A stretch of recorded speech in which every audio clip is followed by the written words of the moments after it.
Bharatiya Janata party Uttar Pradesh की 80 लोकसभा सीटों में से 75 पर चुनाव लड़ रही है। बीजेपी अपने कोटे की 75 में से 73 सीटों पर उम्मीदवारों के नाम का ऐलान कर चुकी है, लेकिन 2 सीटों पर पार्टी ने अब तक अपने पत्ते नहीं खोले हैं। ये 2 सीटें हैं रायबरेली और कैसरगंज।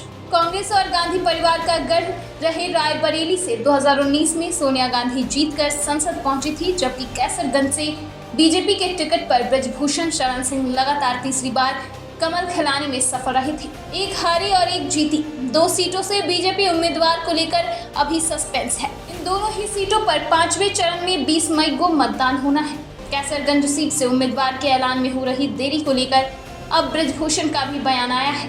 कैसरगंज सीट से लगातार 3 बार के सांसद और भारतीय कुश्ती महासंघ के पूर्व अध्यक्ष ब्रजभूषण शरण सिंह ने कहा कि पार्टी नेतृत्व को पता है कि इस सीट पर बीजेपी मजबूत है। उन्होंने दावा किया कि अगर एक दिन पहले भी बीजेपी उम्मीदवार का ऐलान करती है तो भी पार्टी को इस सीट से जीत मिलेगी। ब्रजभूषण ने ये भी कहा कि टिकट के लिए मैं भी एक दावेदार हूं, लेकिन अंतिम फैसला पार्टी को लेना है। पार्टी तय करेगी कि प्रत्याशी कौन होगा। इससे पहले ब्रजभूषण ने कहा था कि टिकट में देरी के पीछे हो सकता है पार्टी की कई रणनीति हो। उन्होंने ये भी जोड़ा था कि हम बीजेपी से बड़े तो नहीं हो सकते, टिकट मिलना या ना मिलना हमारी चिंता नहीं है।